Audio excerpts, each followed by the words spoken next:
Throughout history, we, as humans, have used the power of our minds to achieve incredible and amazing feats. In reality, our minds are simply tools we use to create our thoughts. And the quality of our thoughts determines the quality of our experiences. A simple shift in perception will quickly and easily improve how you feel and what you believe is possible, helping you to achieve all of your personal goals,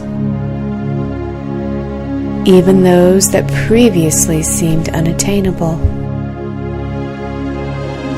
Join us now as we explore the vast landscapes of our minds. This is Mind Over Matter.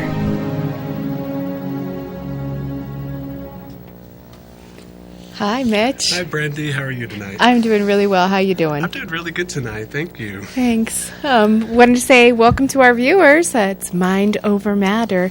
I am Brandolyn Jokiel. And I'm Mitch Friedman, certified clinical hypnotherapist and NLP practitioner. That's what we do, and we're here to teach you how to use the power of your mind to feel better and get more of what you want in your life. So I'm feeling kind of mellow tonight. I think I'm just kind of waking up from all of the holiday feasting and resting and things like that. How about you, Mitch? Yeah, same with me. The eating just hasn't stopped since Thanksgiving. It just seems to go on and on and on, all the festivities. And, it's a fun time of the year, though. Just reconnecting with a lot of people. A lot of people have lots of time off, so I get to see a lot of people I don't see throughout the year. So that's been really fun. Yeah, it's been a good time for me. I got to rest a lot. And you know what I did today that I just love? What'd you do? Maybe you can relate. I plucked my eyebrows. Wow, that sounds pretty exciting for a holiday weekend. It's like a miniature facelift. Have you ever plucked your eyebrows? I've never plucked my eyebrows. Something about that just sounds painful to me. Well, the first time I did or tried to do it, I cried. Like I really couldn't get it going at all. I cried and I was just like, ow, ow, everything. And now it's kind of one of those like hurts so good things. Ooh, yeah. Because after it's done, it's like my face, I feel like my face looks totally different. So I recommend eyebrow plucking for anyone who wants a little miniature facelift. So. Are you trying to tell me something? Is it somewhere between here, I think? Am I supposed to be plucking? No. You don't need any manscaping. If you did, I would let you know. Let me know. I would certainly let you know. Hairs growing out of those orifices. Yeah, I know it's kind of scary.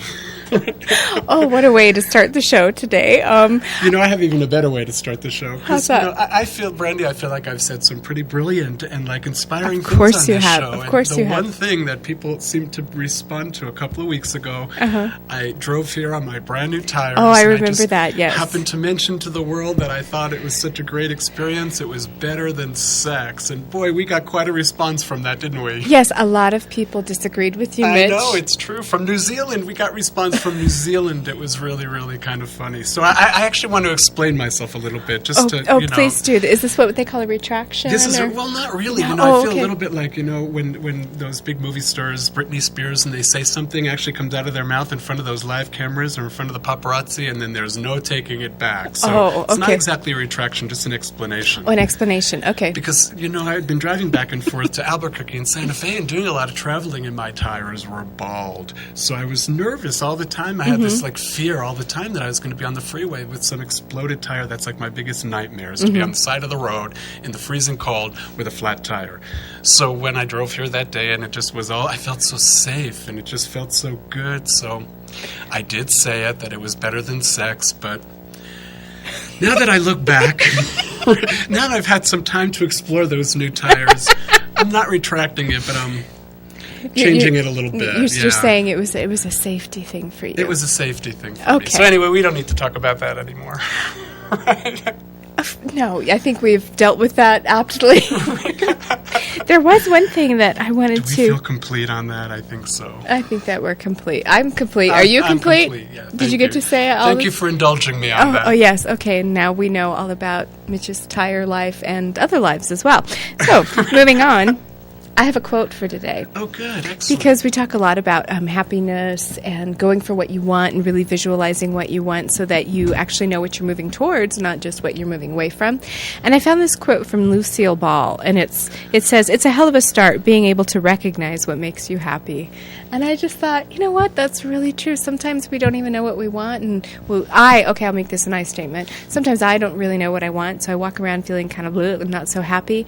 And then I realize when I know what I want and what it makes me happy and what I want to move towards, even if I don't have it already, I'm happy. Just knowing what it is that I want and making that decision to be like, okay, so what do I want to move towards? So I just thought that was kind of a cool quote from Lucille Ball that I wanted to bring in. Yeah, that's great. And I love that you had the way you explained it, too, because, I've been studying that whole concept for so long. That's really the whole Buddhism kind of deal, is that if you let go of the outcome and just enjoy thinking about and imagining what you have is already here, and let go of the outcome, then you're already happy.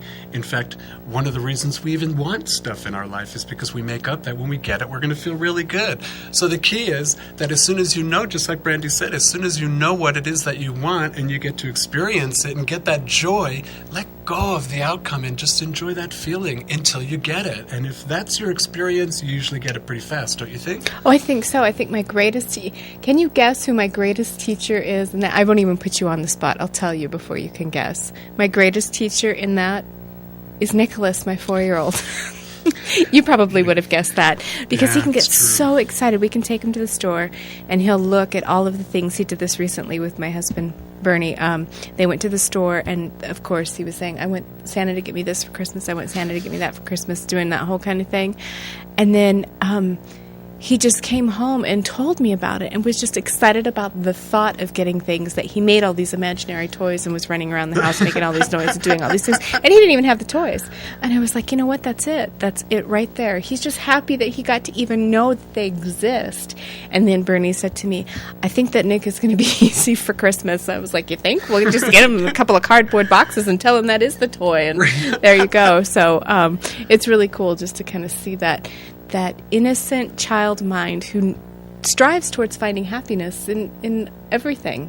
And if it's not a happy time for him, guess what? He's totally authentic and genuine with his emotions, lets you know, gets him out, and then moves on with his day. So yeah, that's the key, completely self-expressed, always looking for the next thing that feels even better than this. Let's find the next toy that's even more fun than this. And, sometimes when we're looking for that next thought or that next feeling that feels better, sometimes there is some of that anxiety or some anger or some of those feelings that we don't really want to express. But you know what?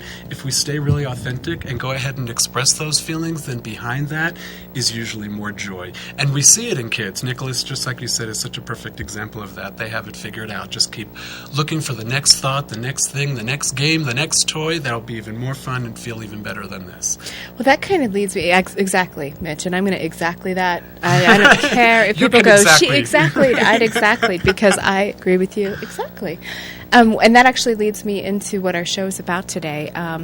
And people may say, okay, our show's going to be about Irritable Bowel Syndrome or IBS. How can moving towards what makes you happy even correlate with that? And I will tell you how. In my mind, I think that they correlate.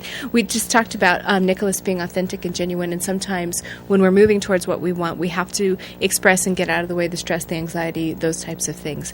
I make up based on the work that we do, all the studies that I've read, the different books I've read about stress, that IBS is one of the symptoms or one of the things that comes up for people sometimes when they're not fully expressing who they are, when they're repressing emotions, when they have anxiety and worry and different things like that. And I'm saying this as a blanket statement because many, many diseases in our body manifest from that. And just the thought of having a disease in your body, or if you're suffering from a disease, doesn't mean that you're doing something wrong or bad or anything like that. It just means it's a learning curve. It's a feedback loop, again, for readjusting. I have a cold right now. Does that mean that I'm horrible or bad or doing something wrong? No. It just means that I'm getting some feedback from my body on something that I need to do a little bit differently. So when we talk about all of the different things that can manifest in your body, and because we do follow Abraham and the law of attraction and things like that, sometimes, on occasion, people get a little like freaked out. Like, do you mean like I'm to blame for everything that comes into my life, and get this kind of a New Age guilt? New Age guilt. I was going to say, yeah, that's New Age guilt.